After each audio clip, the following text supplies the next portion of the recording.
नमस्कार दोस्तों। सीबीएसई और आईसीएसई बोर्ड के और ज़्यादातर बोर्ड्स के एग्ज़ाम्स अब लगभग ख़त्म हो गए हैं। अब बच्चों को चिंता सता रही है कि उनके बोर्ड्स के मार्क्स कैसे होंगे।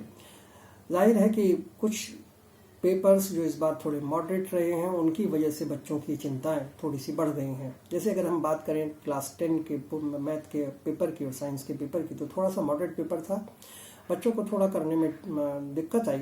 और अब चिंता ये है कि क्या होगा रिजल्ट, और इस रिजल्ट को अगर ये रिजल्ट कुछ थोड़ा बहुत नंबर हमारे कम रह गए तो क्या होगा। बिल्कुल चिंता सही है, क्योंकि अगर देखें आपकी अगर सीबीएसई में बच्चों के नंबर इस बार 10th में कम आते हैं तो 11th क्लास में उनको पीसीएम और पीसीबी मिलने में दिक्कत हो सकती है। क्योंकि कुछ ऐसे स्कूल्स होते हैं जो पीसीएम पीसीबी आपको आसानी से दे देंगे, लेकिन कुछ ऐसे स्कूल्स भी हैं देश में जो आपके मार्क्स के ऊपर आपको जो है लॉट करते हैं कि आपको पीसीएम लेना चाहिए या पीसीबी देंगे। तो अब ये सवाल खड़ा होता है कि अगर आपके मार्क्स कम रह गए तो कैसे आप ये सब, फिर आपको अपने मर्जी का सब्जेक्ट यानी नहीं मिलेगा, पीसीएम या पीसीबी जो आपको चूज करना है वो नहीं हो पाएगा। तो अब उसके लिए सवाल ये आता है कि क्या रास्ता है। रास्ता ये है, सीबीएसई आपकी मदद कर रहा है। सीबीएसई ने सोचा है कि अगर कुछ बच्चे ऐसे हैं जिनको ऐसा लगता है कि उनके मैथ के जो पेपर्स में मार्क्स हैं वो कम आएंगे या कम आ सकते हैं, तो वो उसके लिए दोबारा से एक एग्ज़ाम दे सकते हैं। और उस दोबारा एग्ज़ाम देने से पहले एक और उनको चांस मिलेगा कि वो अपना एलओसी का फॉर्म भर दें। सीबीएसई उसको चेक करेगा, अगर वो उनको लगेगा कि हाँ इनके मार्क्स कम हैं, थोड़े ज़्यादा होने चाहिए थे, तो फिर वो उसके ऊपर अपना विचार रखता है। अब इसका तरीका क्या है?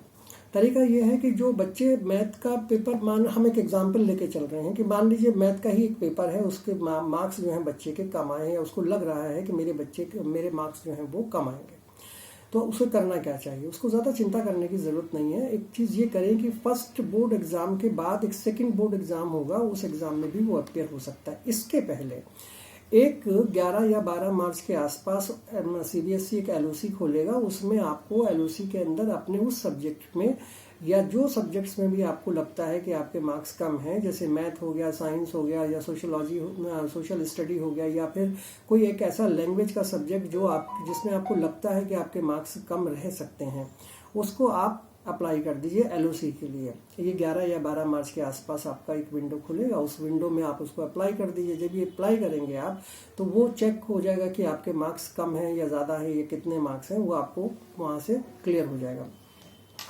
इसके बाद अप्रैल के एंड तक आपका रिजल्ट आ जाएगा। अब जब आपका रिजल्ट आ जाएगा तो अप्रैल के एंड में, तो उस समय आपको ये देखना है। और जो ये फर्स्ट एलओसी मैंने बताया आपको, इस फर्स्ट एलओसी में कोई फीस सीबीएसई चार्ज नहीं करेगा। ये सिर्फ इसलिए है कि अगर आपको कहीं लगता है कि मेरे मार्क्स कम रह सकते हैं, उसके लिए आप उसको अप्लाई कर दीजिए। उसके बाद आपका रिजल्ट आ जाएगा। रिजल्ट आपका 30 अप्रैल तक या इसके आसपास कहीं आ जाएगा। उसके बाद जब आपका सेकेंड एलओसी का मामला शुरू होगा, वो होगा जब आपका रिजल्ट आ जाएगा। अब आपका रिजल्ट आ गया है, आपके मार्क्स किसी सब्जेक्ट में कम हैं। जो फर्स्ट एलओसी आपने कराया, मान लीजिए 3 सब्जेक्ट के लिए कराया था, उन 3 सब्जेक्ट में से 2 सब्जेक्ट में आपके मार्क्स ठीक हैं। अब रहता है आपका एक सब्जेक्ट जिसमें मार्क्स अभी भी आपको लग रहा है कि कम है, तो उस 1 सब्जेक्ट के लिए आप दूसरे एलओसी में यानी सेकंड बोर्ड एग्जाम के लिए अप्लाई कर दीजिए। सेकंड बोर्ड एग्जाम का डेट वो बाद में सीबीएसई आपको डिक्लेयर कर देंगे, और उसके बाद आपको सेकंड बोर्ड एग्जाम के लिए थोड़ी फीस भी देनी पड़ेगी। इस सेकंड बोर्ड एग्जाम में सिर्फ वही बच्चे अपेयर हो पाएंगे जो फीस जमा करेंगे। अब आपने सेकंड बोर्ड एग्जाम में कोई एक सब्जेक्ट लेकर उसको सेकंड बोर्ड एग्जाम को दे दिया, और उसके बाद आपके मार्क्स का चिंता अब रहती है कि क्या सेकंड बोर्ड एग्जाम के बाद जो हमारे मार्क्स आएंगे वो मार्कशीट में आएंगे, ये जो पहला वाला है वो आएगा, या क्या इसमें होगा। देखिए, उसमें बहुत क्लियर है कि आपका जो सेकंड बोर्ड एग्जाम है, सेकंड बोर्ड एग्जाम जब होगा उसमें जो मार्क्स आएंगे, अगर वो फर्स्ट बोर्ड एग्जाम के मार्क्स से कम रहते हैं तो आपको फर्स्ट बोर्ड एग्जाम के मार्क्स मिल जाएंगे, और अगर सेकंड बोर्ड एग्जाम में आपके मार्क्स फर्स्ट बोर्ड एग्जाम से ज़्यादा आते हैं तो वो सेकंड बोर्ड एग्जाम के मार्क्स आपको मिल जाएंगे। कहने का मतलब ये है कि आपको जो बेस्ट होगा, यानी जो सबसे ज़्यादा मार्क्स होंगे दोनों एग्जाम्स में से, सिर्फ वही मिलेंगे। आपके कम मार्क्स उसमें मार्कशीट में शो नहीं किए जाएंगे। तो इस तरह से आप अपने एग्जाम से घबराने की ज़रूरत नहीं है। अगर आपको लगता है कि हमें दूसरा एग्ज़ाम देना चाहिए और इससे हमारे मार्क्स बढ़ सकते हैं, हमें कुछ इसमें फ़ायदा परसेंटेज में हो सकता है, तो आपको सेकंड बोर्ड एग्जाम के लिए जाना चाहिए, और बिना कुछ सोचे जाना चाहिए, क्योंकि ये एक ऐसा अपॉर्चुनिटी दी है। आप बहुत लकी हैं, you are very lucky to have this chance कि आपको दूसरा मौका सीबीएसई दे रही है अपने मार्क्स को ठीक कराने के लिए।